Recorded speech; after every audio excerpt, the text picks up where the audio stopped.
क्या आपको back pain रहता है, स्पेशली मिडिल बैक पेन या अपर बैक पेन? क्या आपको फीवरिश लगता है, थकान लगती है और ये पेन बढ़ते जा रहा है? कोई भी मूवमेंट करते हैं तो सीवियर पेन होता है, ऐसा लगता है कि जैसे वेट लॉस हो रहा है? आपको ट्यूबरक्लोसिस स्पाइन का हो सकता है या किसी डॉक्टर ने हो सकता है आपको ट्यूबरक्लोसिस की डायग्नोसिस भी बताई हो। आज मैं डॉक्टर विशाल निगम आपको रीढ़ की हड्डी की टीबी या ट्यूबरक्लोसिस के बारे में समझाता हूँ। इंडिया में ट्यूबरक्लोसिस एक बहुत ही कॉमन डिजीज़ है। हमने बहुत सुना है कि लोगों को फेफड़ों की या छाती की ट्यूबरक्लोसिस हो जाती है जिसमें वो खांसी करते रहते हैं। जब भी फेफड़ों की ट्यूबरक्लोसिस होती है तो प्राइमरी ट्यूबरक्लोसिस होती है, माने दूसरों से हमने कैच करी है। एक बार हम सबके शायद कभी ना तो कभी अपनी लाइफ में फेफड़े की ट्यूबरक्लोसिस हुई होती है और वो हील हो जाती है। कई बार अपने आप ही हील हो जाती है, बिना मेडिसिन के भी हील हो जाती है, क्योंकि बहुत ही हल्की सी ट्यूबरक्लोसिस हुई होती है। प्रॉब्लम तब आती है जब यहाँ के बैक्टीरिया निकल के हमारी बॉडी में कहीं और अटैक करें, जिसमें से स्पाइन एक बहुत ही कॉमन रीजन है जहाँ पे अटैक करती है। स्पाइन में जब भी अटैक करेगी तो ज़्यादातर सबसे ज़्यादा गर्दन में और इस वाले हिस्से में काफ़ी कॉमनली अटैक करती है। नीचे के भी हिस्से में अटैक करती है, बट सबसे ज़्यादा इधर अटैक करती है। कभी कभी हम देखते हैं ऐसे पेशेंट्स जिनको सीवियर बैक पेन हो रहा है, काफ़ी टाइम से हो रहा है, कुछ टाइम से काफ़ी टाइम से मतलब कि 4-6 हफ्ते से हो रहा है। जब भी हमारे को डिस्क का पेन होगा, कभी हमें सामान उठाने की वजह से पेन होगा या कोई जर्क की वजह से पेन होगा, तो वो 2 से 3 हफ्ते में सेटल हो जाएगा, चीज़ें हील कर जाएंगी। बट अगर 2-3 हफ्ते से ज़्यादा पेन चल रहा है तो इसका मतलब ऐसा भी हो सकता है कि जस्ट एक सिंपल सा डिस्क या लिगामेंट इंजरी की वजह से ये पेन नहीं है, हो सकता है कुछ और सिवियर पेन हो।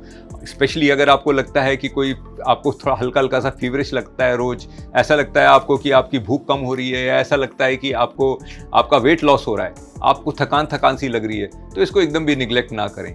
इसको फ़ौरन ही किसी अच्छे डॉक्टर को दिखाएं, वो चेक करेगा। अगर उनको शक होता है कि हाँ आपके तो दबाने में दर्द भी काफ़ी ज़्यादा है, आपको खासतौर से जब लेटे रहते हैं रात को काफ़ी पेन होता है, कोई भी मूवमेंट में पेन होता है, जिन जगहों पे मैंने बताया वहाँ पे पेन होता है, आपको ये कॉन्स्टिट्यूशनल सिम्टम्स होते हैं जो मैंने जस्ट अभी समझाए हैं, तो इसका मतलब ट्यूबरक्लोसिस हो सकती है। इस केस में हम लोग जनरली एक्सरेज एंड उसको कंफर्म करने के लिए एमआरआईज करा के देखते हैं। काफ़ी हद तक क्लियर हो जाता है कि ठीक है, रीढ़ की हड्डी में डिस्क में कुछ गड़बड़ है जिसकी वजह से बैक पेन हो रहा है, और पस बना हुआ है तो वो हो सकता है कि नर्व को प्रेस कर रहा हो और उसकी वजह से पैरों में वीकनेस आनी शुरू हो जाती है। कभी कभी हम लोग काफ़ी कॉमनली ऐसे पेशेंट्स भी देखते हैं जिनके पैर चलने ही बंद हो गए हैं क्योंकि पस ने उसको दबा रखा है। अनफॉर्चुनेटली जब वो इधर उधर जा रहे थे तो डॉक्टर्स उनको एक्सरसाइज के लिए बता रहे थे, जबकि रीढ़ की हड्डी में टीबी हो रखी थी और वो चीज़ डिटोरेट होती चली गई और फिर पैरों में वीकनेस आ गई, जिसको ट्यूबरक्लोसिस कहते हैं। टीबी का ट्रीटमेंट हमेशा इंडिया में हर जगह बड़ा स्टैंडर्ड है। कुछ सरकार के हिसाब से कुछ दवाइयाँ हैं जिनको हम फर्स्ट लाइन एटीटी कहते हैं, हम उसको चालू करते हैं। प्रॉब्लम हमारे को इस पे डील करने की है कि जो रीढ़ की हड्डी खराब हो गई है टीबी की वजह से, उसको हम कैसे डील करें। फॉर एग्जांपल कि दीमक लग गई है टेबल पे, तो ठीक है, दीमक की तो दवाई हमने छिड़क दी, पर टेबल जितनी खराब हो गई है दीमक की वजह से, उसको हम कैसे टैकल करें।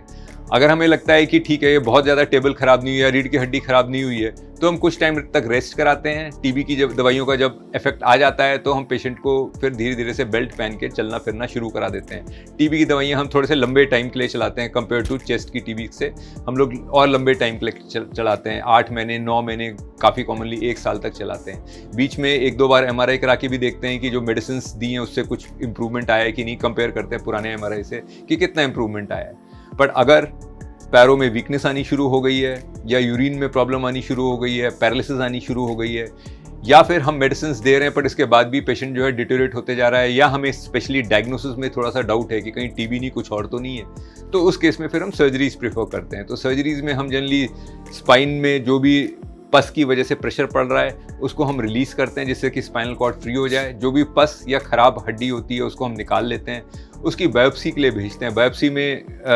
हिस्टोपैथोलॉजिस्ट जो हैं वो माइक्रोस्कोप में देखते हैं कि इसमें टीबी के बैक्टीरिया दिख रहे हैं कि नहीं, या कहीं और कुछ और तो नहीं, कैंसर या किसी और तरीके के सेल्स तो नहीं है, तो उससे हमें डायग्नोसिस क्लियर हो जाती है।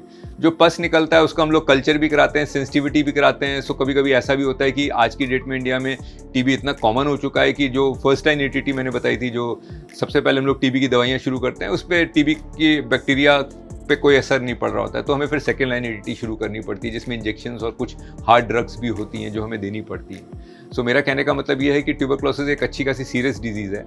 इससे खाली बैक पेन ही नहीं हो सकता है, इससे पैरों में वीकनेस, प्रॉपर पैरालिसिस हो सकती है।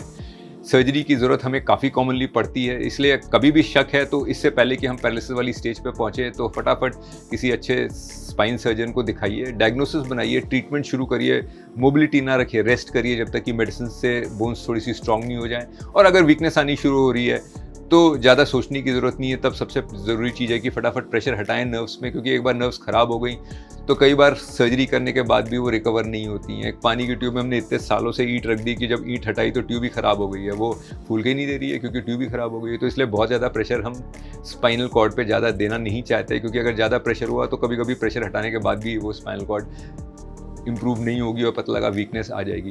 एंड 100% इंपॉर्टेंट कि अपना ट्रीटमेंट पूरा करिए। टीबी की दवाइयों को बीच में कभी नहीं छोड़ा जाता है। ये नहीं है कि हमारे को इंप्रूवमेंट आया तो हमने टीबी की दवाइयाँ छोड़ दी। अगर छोड़ दी तो दोबारा से जब टीबी बढ़ेगा तो ये नॉर्मल दवाइयों से असर नहीं पड़ेगा, फिर हमें 100% है कि सेकेंड लाइन ATT शुरू करनी पड़ेगी, जिसमें 5 से 6 महीने कभी कभी इंजेक्शंस लगवाने पड़ते हैं। सो प्लीज़ टीबी को बहुत ही सीरियसली लीजिए, अच्छे स्पाइन सर्जन को दिखाइए और उसके हिसाब से ट्रीटमेंट को फॉलो करिए। पर डरने की बात नहीं है, ट्रीटमेंट प्रॉपर अच्छी तरह से होता है।